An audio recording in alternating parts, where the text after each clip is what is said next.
Hello, beautiful people. Welcome to Esoteric Nexus, the spiritual group.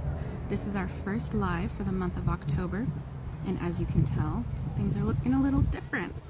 My co-star is absent today. He is sick. We had this nasty bug going through our family for the last 2 weeks, and I was able to hold out for almost 2 weeks before the flu bug caught me a couple days ago.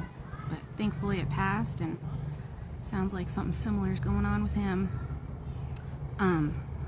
Since I'm by myself today, I wanted to do a little Q&A and a little backstory on my spiritual journey. So you get to know why I started Esoteric Nexus and how I got to be where I am today. This is my own personal journey, you know, as a female in this body, my experience. So a little bit about me. I grew up Mormon.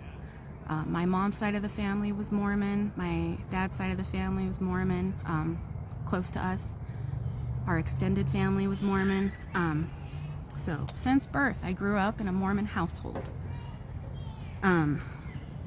Around the age of... Hey, how you doing?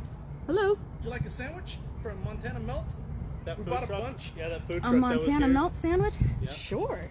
Thank you so much. Oh, You can have a couple too. Yeah, you can grab two if you want. thank Want some you. chips? Here, take some chips. Oh, thanks. Have a good night. Thank you. You too. I got a little snack. That's cool. Be in the right place at the right time. Anyways, I grew up Mormon, and around, we went to church often. Yeah, I suppose.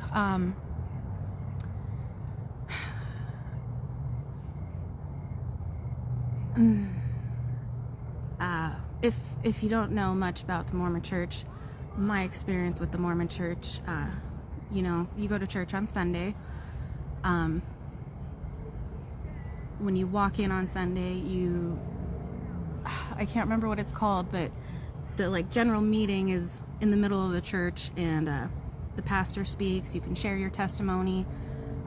You're supposed to wear your Sunday best because it is a church.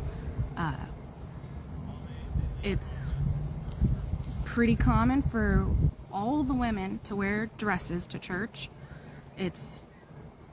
When I was going, it was very, very uncommon for women to wear pants or anything other than a skirt or a dress.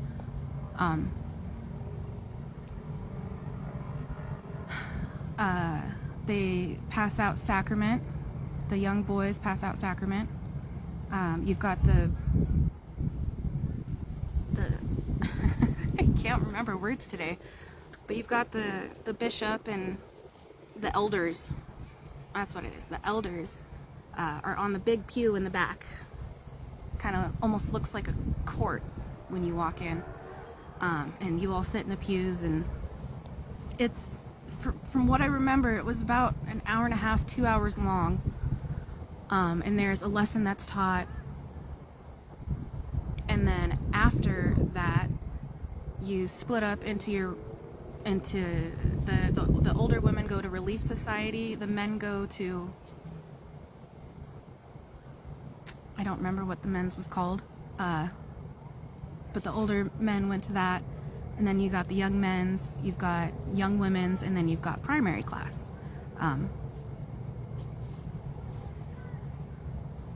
And women teach primary, women teach young women's, and women teach Relief Society, and the men teach the male classes.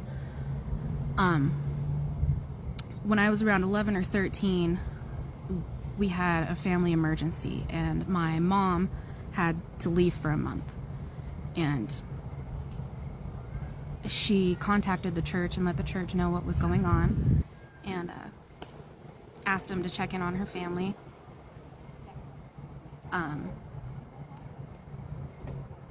While she was gone, nobody checked in on us.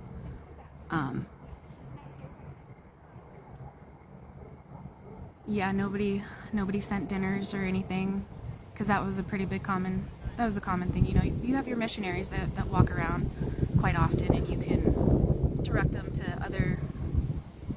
people's houses that you feel would benefit from their company and their wisdom and whatnot. And you've got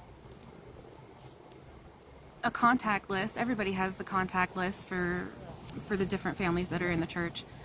And, you know, if they don't show up on Sunday, it's quite common for someone to come up to you and say, you know, you weren't here last Sunday. What happened? Is everything going okay? We missed you.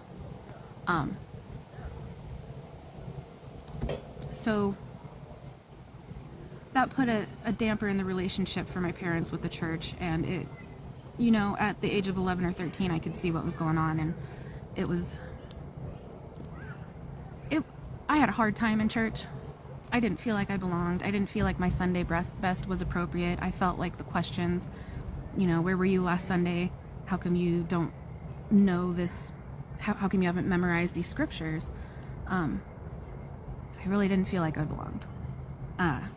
When my mom came back from the family emergency and we went back to church and I started Young Women's, I had a really rough time in Young Women's. I didn't have a lot of the connection to the church that a lot of the other people did. I didn't go every Wednesday. I didn't spend a lot of time memorizing scripture passages.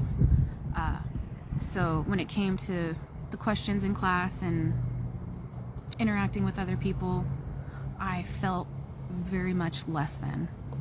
And it got to the point to where I would hide in the bathroom. After the first initial 2 hour thing, I would just go to class and then excuse myself and just hide in the bathroom until church was over. I think church was about 4 hours long. 3.5, 4 hours long. It was quite a while. But yeah, after that, we slowly started coming out of the church and looking for other places that we could feel that connection and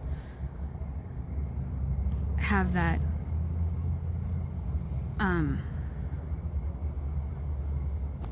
not community, that spiritual community around us.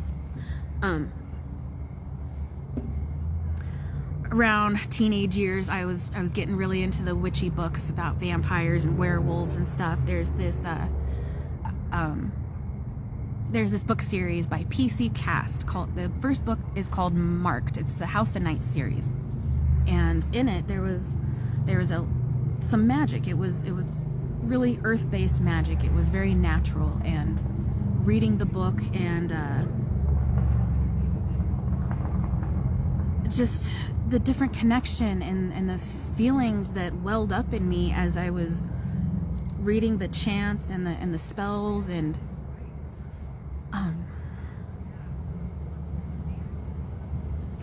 the connection to a goddess and a god where they were equal.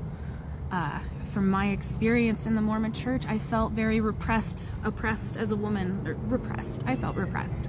I felt like I couldn't wear pants that I wanted to. I was very much a tomboy. I wanted to pass out sacrament. I wanted to get into that stuff with the boys, and you weren't allowed to as a woman. And you couldn't lead the church as a woman. It was hard. I felt loud and bold, and I couldn't be the things that made me happy were wrong. There were so many sins and things that you couldn't do. It was I had to ask for forgiveness all the time. I was always wrong. I needed saved, and it bothered me.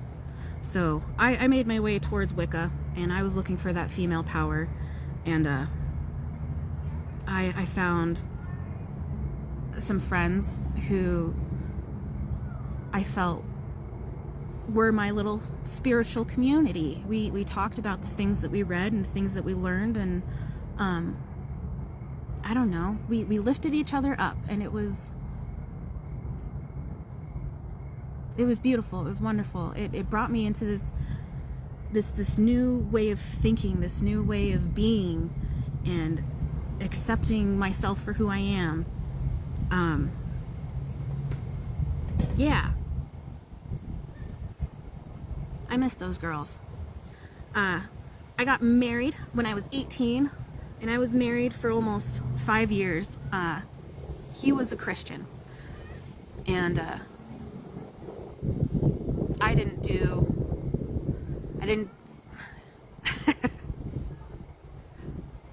I was young and I was in love and I was rebelling. I didn't think about what it would be like to live your life next to somebody and to talk about your beliefs and the way that you would want to raise children and you know, strong values that you have or boundaries. And my marriage was rough. There was a lot of good, but at the end I joined the church again, and I tried to make my husband happy. From my Mormon upbringing, it was drilled into my head. Who drilled it there? I don't know. Me. I drilled it into my head that divorce wasn't an option. In church, that's not something that happens. You know, marriage is sacred. It's a vow. It's a bond, and it matters and it's important. And it's never really talked about. I think it was talked about in the Mormon Church that you were looked down on if you got divorced. It was frowned upon to get divorced. I didn't hear about it a lot. I don't remember hearing about it a lot ever at all. So maybe that's where it stemmed from. But I did everything I could. I went to counseling. I went to the church for counseling for our marriage and tried to find ways to make it work. And then I even went to outside counseling, and I finally said enough was enough. After I divorced him, I found a different spiritual community. I found a spiritual community. It was called Conscious Collective, and I remember April Dawn leading it. And that was a huge highlight in recovering from my divorce. I was getting back to my own roots, back to who Whitney was. And it was so healing. It was so welcoming. It was a group of people with all sorts of different backgrounds and beliefs and values, but it was all centered around love and openness, and it really healed me.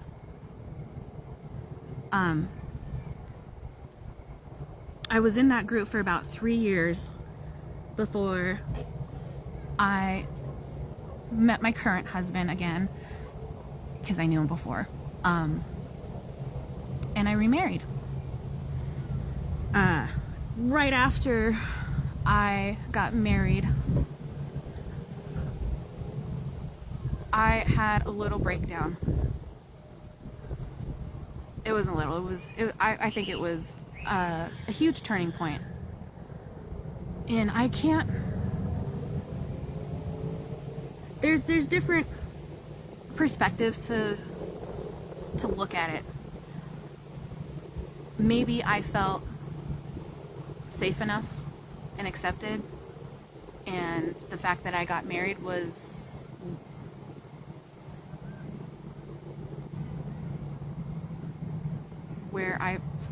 how I felt safe to let the walls down. Or maybe it was just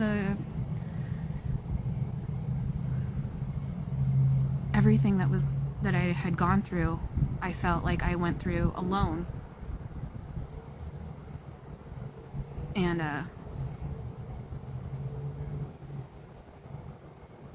it was the calm. I don't know. But I checked myself into a psych clinic. I had several panic attacks, and I didn't know which way was up anymore. And when I got out, I dove head first into this self-help, self-love, just rebuilding Whitney. Who is Whitney? Outside of the Mormon church, outside of a marriage, outside of parenting, who's Whitney? I worked through a lot of traumas, triggers,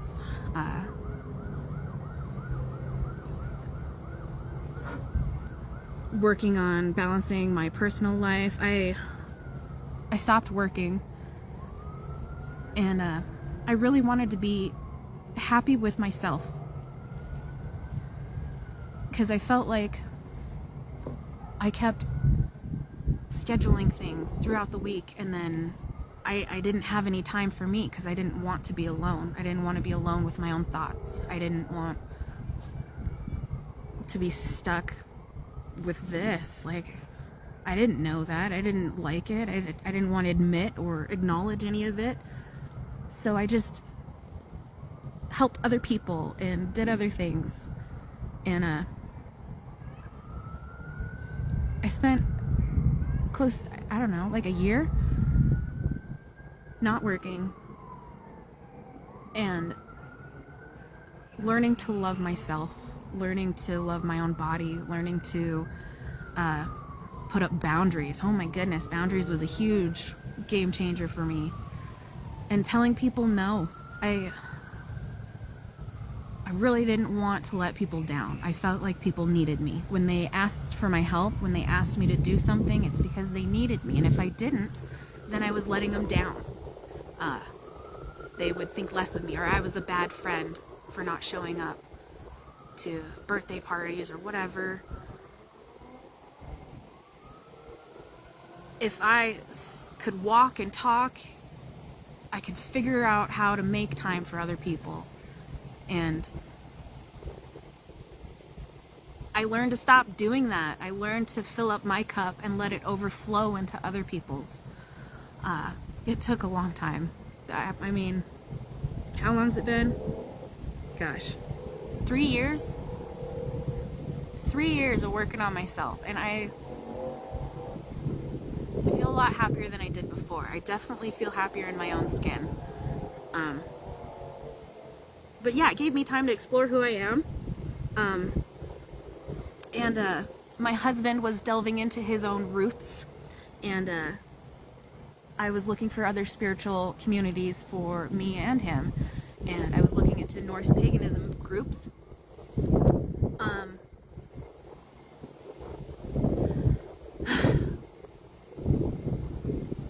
There is a person from my past who was in one of those spiritual groups, the only spiritual group that I really got involved in, and I was going to go to a fall equinox event. And right before I started baking my piece that I was going to bring to this event, they reached out to me and told me that that person from my past did not feel comfortable with me around. And his wife was in this group too. And because his wife was a main supporter of this group and had been part of it a lot longer than me, I was asked not to attend. So I, again, wasn't welcome there. So yeah. But over the last 3 years, I have watched many documentaries, listened to many audiobooks, taken multiple online classes, and researched and listened to a lot of different philosophical speakers. And I have all this knowledge that I want to share. All this stuff that I've learned, and I feel like I have a lot of life experiences to share. And I was looking for a group, and I didn't really find one similar to what I had before. So lo and behold, here is Esoteric Nexus. So I created my own group, and I invited all the people that I thought would enjoy it. And I want it to be just as open and have all the inspirational, loving, spiritual messages from all different backgrounds and religions for everyone to share. It helped me, and I know it helps other people. So that's why I started Esoteric Nexus. On to the Q&A. Now's your chance if you have questions. Oh my gosh. I wrote down some questions because I wasn't sure if people would have questions. Just more get to know you stuff and some, I don't know, some things that you can think of. So if you want to answer the question as I am answering the question, deep, thoughtful questions, guys. The first one, what do I love about my life? I love that I absolutely always have just enough.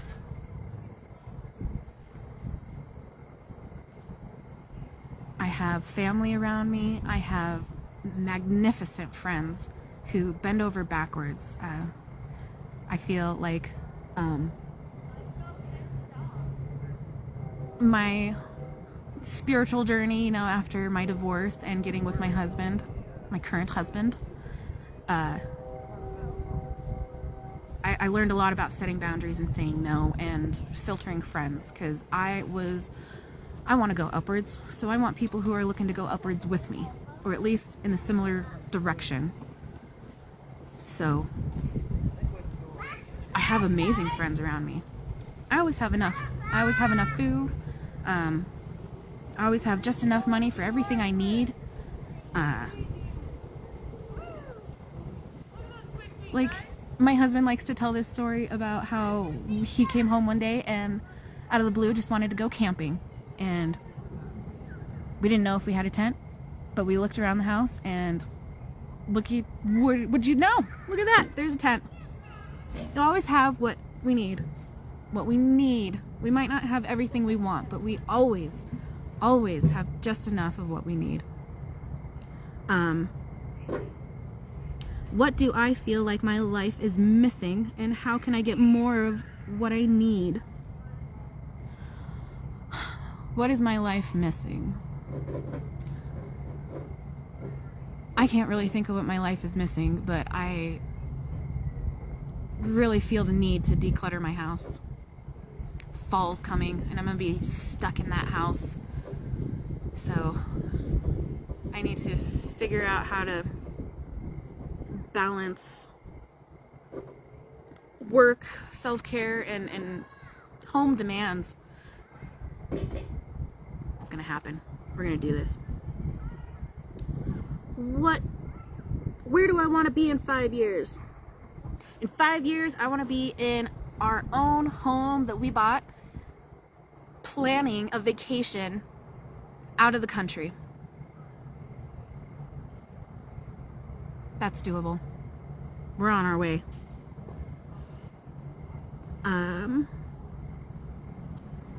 When am I the happiest version of me? When are you the happiest version of you? I had a beautiful conversation with my mother today, and she was talking about how she's learning to say no and how to balance her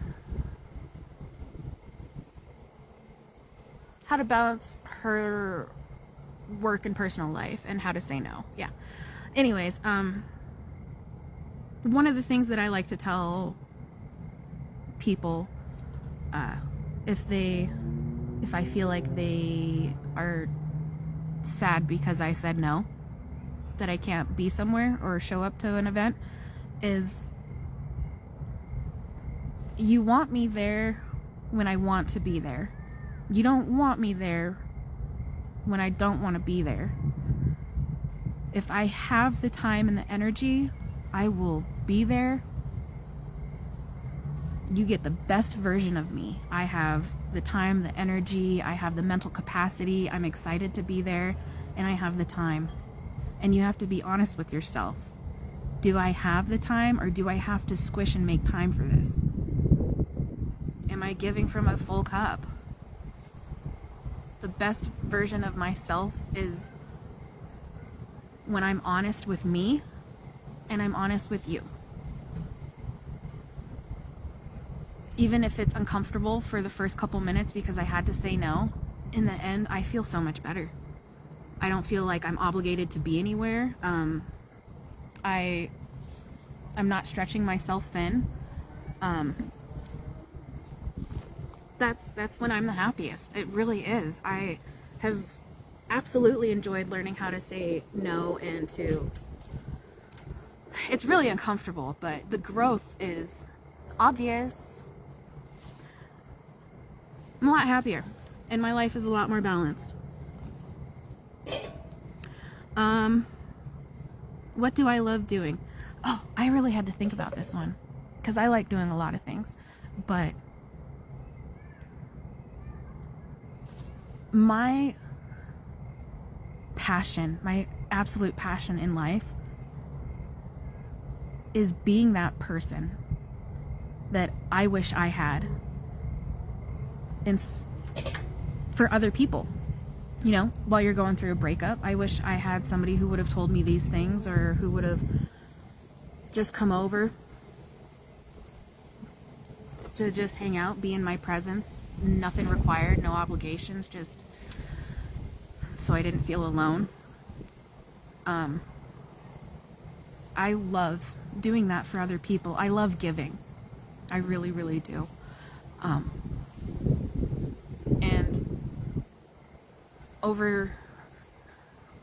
in my younger years, I felt really taken advantage of. I really felt like I was always that person for everybody else, but nobody would do that for me. And turns out I was really just picking poopy friends. And I didn't set any boundaries, so even the good friends that I did have didn't know that I felt that way because I wasn't setting up boundaries. And that's my own fault. But experiences, you know? You learn.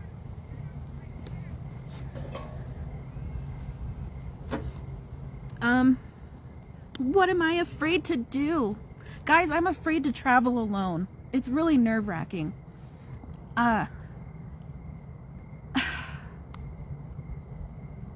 When I graduated high school, I got married at 18, and then I went off to the military, and I got stationed in Germany with my husband that I knew for 4 months. So I was in a different country. I couldn't read German. I couldn't speak German. Granted, there's lots of people that speak English, and I was on a military base, but as far as traveling and exploring, it was really scary. I still kind of am scared to get lost. Getting lost is half the fun when you're with the right people, but it's a big world, you know? It'd be terrifying to get lost in the middle of Germany and not know which way to go, and the numbers are weird, and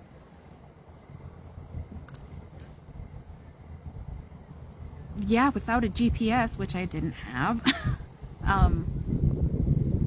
it was scary. And at one time, my ex-hubby and I went to the military police ball in a different city, and it was like four hours away, and ex-hubby really liked to get into it with other people, so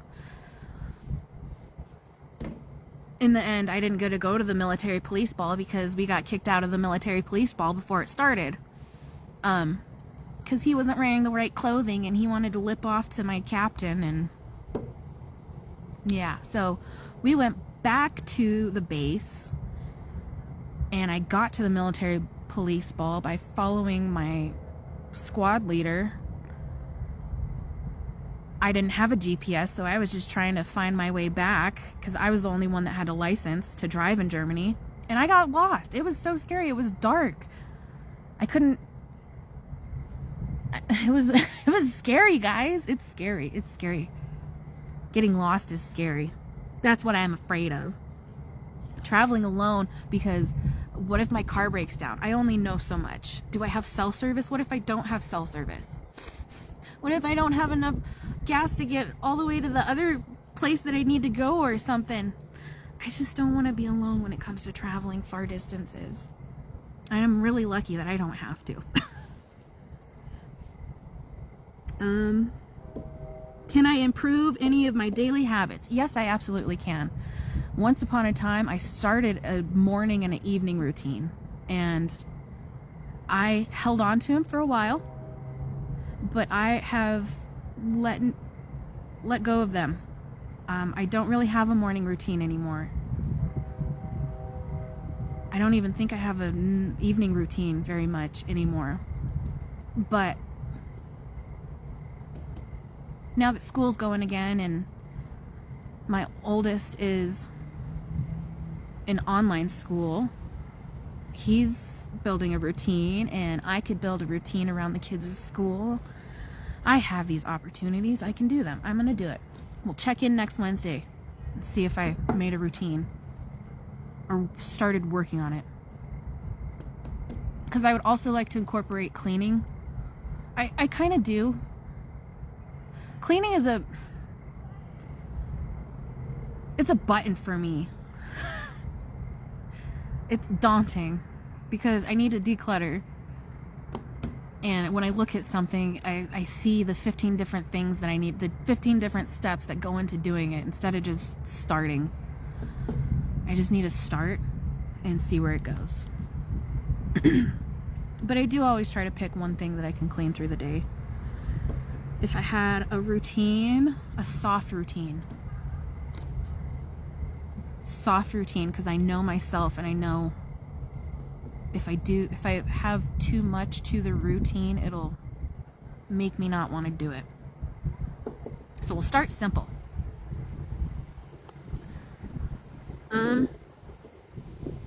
What are 5 things I love about myself? What are 5 things you love about you?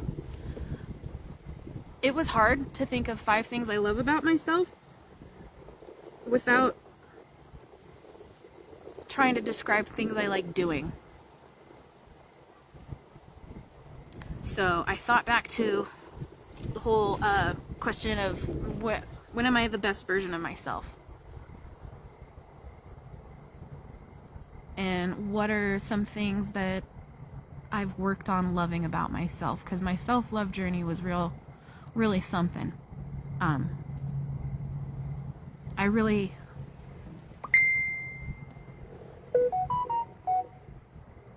struggled with how I looked. And I wanted to be comfortable in my own skin. And I am very happy to say that over the last 3 years of my little self-love journey and working on me, I feel fantastic. I feel fabulous. I feel beautiful. I like my own skin. I like the way my skin looks on me. I like the way it feels.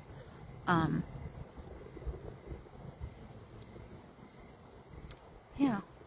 I like me. I like my skin. Yeah. And the shape of my body. And I really like my hands. I think my hands are pretty. And my curves. I've fought them for a long time. I felt like they were in all the wrong places and I'm too short. And I've learned to embrace my shortness and my spunkiness. I'm spunky because I am short.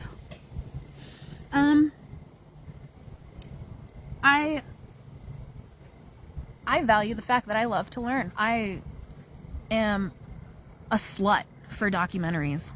I love documentaries. I love all the documentaries. That's not true. I don't really like the history documentaries unless it's about ancient civilizations. I like those ones. nature documentaries, philosophical documentaries. Yeah. And reading. And I value and I love how bold I am and how forward. I think that's something that I have to offer the world, is that I am authentically, or as authentically me as I can be. And I flaunt it. And my shiny new boundaries. I don't want to say that it was easy for me, but I felt like I had the moxie to set boundaries. I know that for some people who are not as bold and forward as I am, it can be a lot harder to set boundaries, especially if you, I was really concerned about hurting other people's feelings and how my boundaries affected other people. I feel like it was easier for me to let go of than other people because of how forward I am. I also love my alter ego. I'm gonna call it my alter ego because I talk to myself. As much as I have spent time alone with myself and getting to know Whitney again, I'm a lot nicer to me, and it helps to talk to myself. So yeah, I call it my alter ego. We argue, and I love her. What are some negative mindsets that I need to let go of? I really struggle. I really, really struggle. I've talked about it before, and I keep talking about it with friends, and I really need to let it go. A negative mindset that, because I am not a cuddly person, that makes me a bad mom and a bad aunt. Bad. Adult human to little humans. I don't know, I guess I'm boxing myself in that stereotype that as a woman I need to be cuddly with kids. I'm a very loving person in different ways. I know that... Sorry I'm saying so much. Don't need to say sorry. Stop saying Whitney.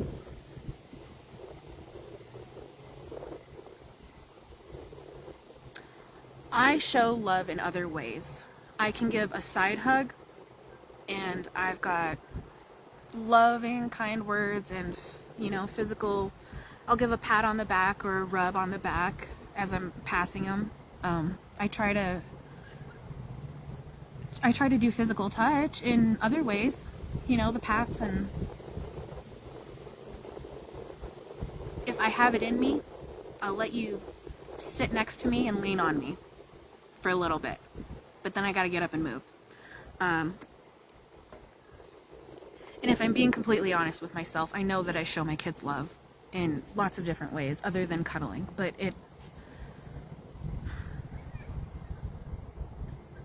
it sits there and it eats at me sometimes.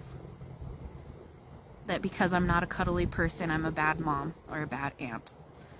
Because my niece really likes to cuddle, and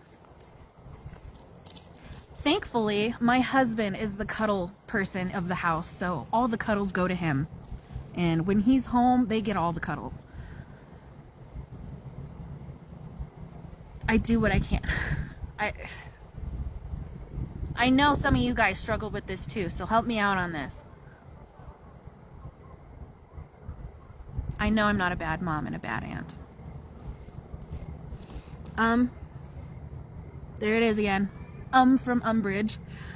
5 things that make me smile. All things Halloween. Oh my gosh. When the decorations come out, when the leaves start turning. When there's a pumpkin. Or a pumpkin shirt. Or somebody's wearing fall attire. Plaid. Sweater weather. Nature walks. Nature walks make me smile. I mean, it might not be an outside smile, but it is abso-freaking-lutely an inside smile. There's... Take me for a walk. My puppy, Abby. My puppy makes me happy. Who are you, girl? There's a girl. Come here. Oh, there's a girl. She's my co-star for today. She's running around in the background. She makes me smile. I have a couple people around me who've had animals that are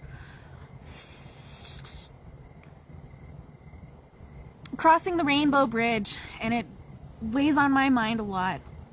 But if any of you watched that video that I shared about the divorce lawyer and his take on love, one of the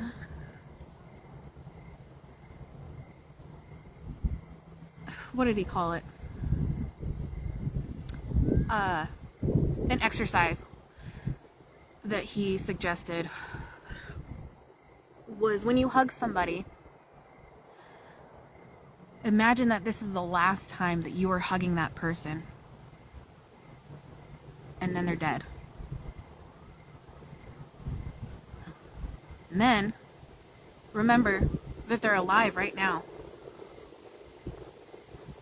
And I can't remember the last half of it. There are 3 parts to it. Oh my goodness. But I try to keep that in mind when those thoughts cross my mind and she's near. Yes, dogs do not live a long time, but of all the years that I do get to spend with her, I am so thankful. So the walks that I do get to take with her, the times that she is with me,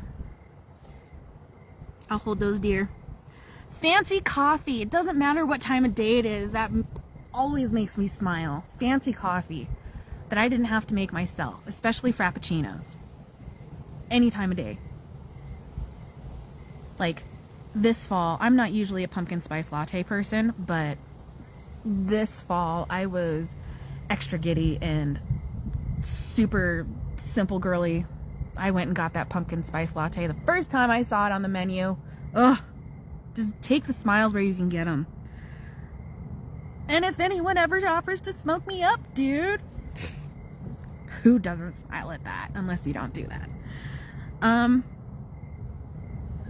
then to top it off, my big goal for 2025 is saving up for a house. We have, here it is again. Stop saying Whitney. We haven't had much of...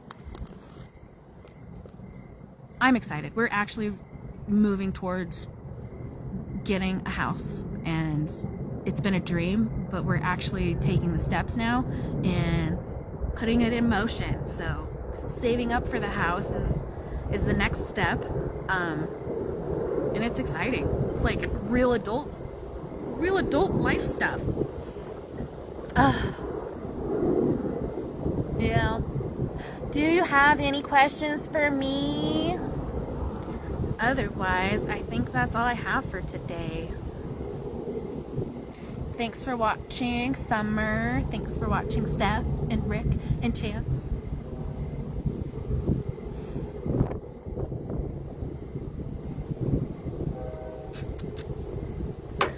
I brought candles today, and I've lit them several times, and they keep going out. I really wanted to have some cute little candles, but this wind is just killing it. Like, no matter how many times I light the candle, the wind comes by, blows them out. I even brought a little tin to put it in to block the wind. Look at that. It's already so much better.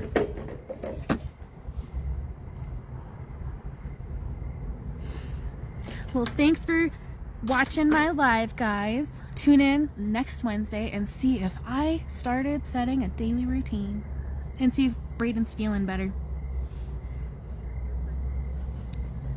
Have a wonderful rest of your evening.